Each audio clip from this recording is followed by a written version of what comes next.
Okay, तो कहानियां, कविताएं और बहुत सारी बातें सुनने के लिए हम लोग आए हैं। So I am Ashutosh, a story teller at talk by passion. तो आज ये मेरा पहला ओपन माइक है, इस debut on my open mic, not the first time on the stage, पर ओपन माइक पहला है मेरा। तो अगर किसी को अच्छा ना लगे तो जूते चप्पल फेंक के मत मारना, गाली वाली दे सकते हो आप। सुन लूंगा, भुवनेश्वर के ही लोग हैं तो भुवनेश्वर का ही लड़का हूँ तो सुन ही लूंगा। बाय द वे, मैं यहाँ पे बहुत सारी खूबसूरत हसीनाओं को देख पा रहा हूँ, तो उन सब के लिए पहले एक दो लाइन। तो कहते हैं किसी किसी को आंखें पसंद है तो किसी किसी को चेहरा पसंद है, किसी किसी को आंखें पसंद है तो किसी किसी को चेहरा पसंद है। मैं क्या पसंद करूं आप में? आप तो मुझे मेरी पूरी जिंदगी भर पसंद है।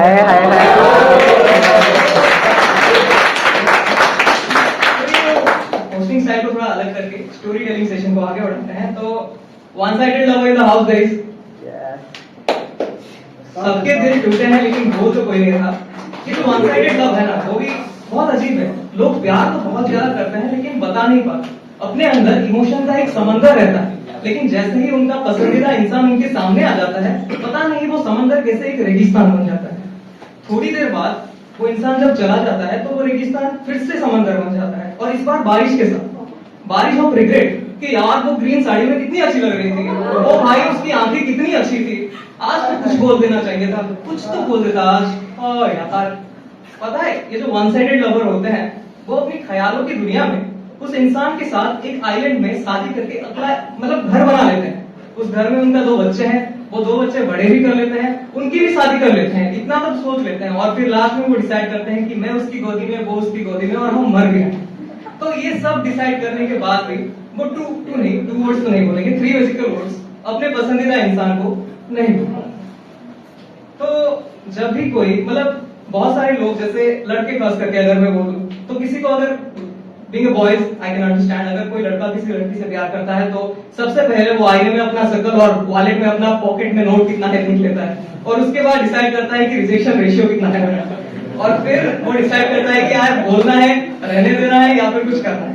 लेकिन दिल की तो बात कुछ है ना कि वो बोलेगा कि भाई कुछ तो बोलो, कम से कम अपने दिल की बात तो बताओ। लेकिन वो बोलता है कि चलो, कुछ लोग टालते ही रहता है, तो वो टालने में लगा रहता है कि अगले महीने बोलेंगे, नेक्स्ट ईयर बोल देंगे, सेकेंड ईयर शुरुआत में बोल देंगे, या फिर लास्ट में सब लोग सोचते हैं कि जिस दिन कॉलेज खत्म होगा उस दिन बोलेंगे, लेकिन बोलते रहेंगे। लेकिन लाइफ में बहुत सारी चीजें ना हमें धीरे धीरे समझ में आती है, क्योंकि बहुत सारे लोग जब हमारे साथ होते हैं, उनकी यादें, उनकी बातें, उनकी बातों के बीच हम जो महसूस करते हैं, हम उसे फॉर ग्रांटेड लेते हैं।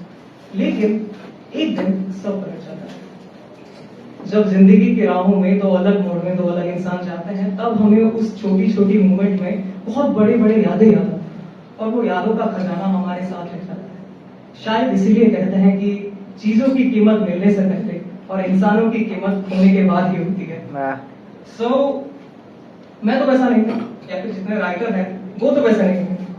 तो अगर कोई इंसान जानता है कि वो उससे प्यार कर रहा है लेकिन वो बोल नहीं पाता, लेकिन वो इंसान उसके सामने है, तो वो उसको कैसे बताता है? तो उसके ऊपर मेरे दोस्त ने लिखा था, अंशुमान पारकाश ने, कि उसके बारे में यूं ही लिखता रहा और चुपके से वो मुझको देखती रही, हर कविता में उसको पढ़ता रहा और चुपके से वो मुझको सुनती रही। मुझे उसकी हर एक बात याद थी और हर पल वो मेरे साथ थी। न जाने क्यों मेरे पास होके भी वो मुझसे बहुत दूर थी। मेरे हर एक अल्फाजों में वो थी, मगर बस मेरे इन जज्बातों से वो अनजान थी।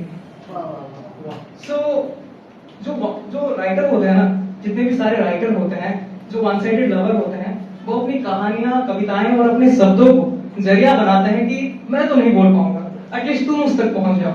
वो अपने शब्दों को कहते हैं कि यूनिवर्स में किसी भी कोने में तुम टकराकर अगर वो कोई भी कोने में हो तो उस तक पहुंचो और ये बात बता दो कि हाँ, ये मैंने तुम्हारे लिए लिखा है। क्योंकि मैं अभी शायद तुम्हें नहीं बता सकता, तुम अगर मेरे सामने भी आ गई मैं नहीं बता पाऊंगा, क्योंकि मैं अभी इस हालत में नहीं हूं कि मैं खुद को संभाल सकूं, क्योंकि मैं खुद बिखरा हुआ हूं, तो मैं तुम्हें क्या ही संभालूंगा। तो ये सब सुनने के बाद भी वो बस इतना चाहता है कि मैं जिसके लिए लिखा हूं, क्योंकि दिल तो पागल है। तो इस दिल की बात, तो ये दिल की बात जब वो उसे सुनाने की कोशिश करता है, तो फिर वो चाहता है कि बस वो पढ़ ले, और वो इंसान को अगर लग भी जाए कि ये उसी के लिए लिखा है, हाँ ये तुम्हारे लिए लिखा है, क्योंकि मैं लिखा हूं ही तुम्हारे लिए, शायद मैं तुम्हें आके कभी बोल नहीं पाऊंगा। लेकिन दिल नादान, वो जाने से पहले तो यही बोलता है कि भाई कुछ तो बोल दे, इस कहानी को कुछ तो रूप दे, कुछ तो मोड़ दे, या फिर कुछ बता तो दे उसे। लेकिन रह जाता है क्योंकि बहुत सारे रीजन होते हैं। जैसे उन्होंने बोला, लड़के अपने फोन में आईने में अपना सर्कल या फिर पॉकेट निकाल के अपने नोट का वॉलेट देख लेता है। तो ये होने के बाद आखिर में जो दिल वो सताता रहता है, तो उस सताते हुए दिल को, उस दिल की धड़कन को, उसके ऊपर लिखा था कि जब नींद ना आए रातों को तो ये दिल क्या करे, तेरे सपने अगर आए आंखों को तो ये दिल क्या करे, तू ख्वाब सा लगे अगर बरसातों में तो ये दिल क्या करे, तेरे बिना अगर मुझे मेरी जिंदगी अधूरी लगे तो ये दिल क्या करे, और जब तुझे ही ना बोल पाए कि तू क्या है मेरे लिए तो ये दिल क्या करे, तो ये दिल क्या करे। तो यही है एक वन साइडेड लव स्टोरी की कहानी जो ऐसे ही रहती है, वो बस अपनी कहानियों को जरिया बनाता है। By the way host, I will take one more minute, just एक और मिनट। So this is my debut open mic, right? तो जाने से पहले so okay audience, give it a cheer. एक फोटो भी ले लेते हैं। हाँ ले चलो।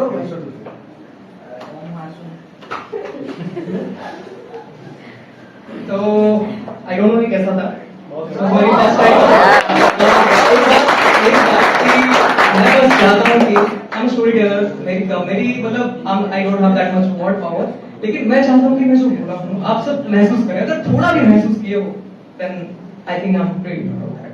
So lastly, thank you Studio 44, thank you Krishna especially for giving me this opportunity, and last but not least, all my friends who were there following me in Poetic Katha, जो मुझे बचपन मतलब छोटे टाइम से ही support कर रहे थे। Meanwhile अभी भी एक बिगनर हूँ मैं, लेकिन कहते हैं ना, ये तो बस ट्रेलर है, पिक्चर तो अभी बाकी है।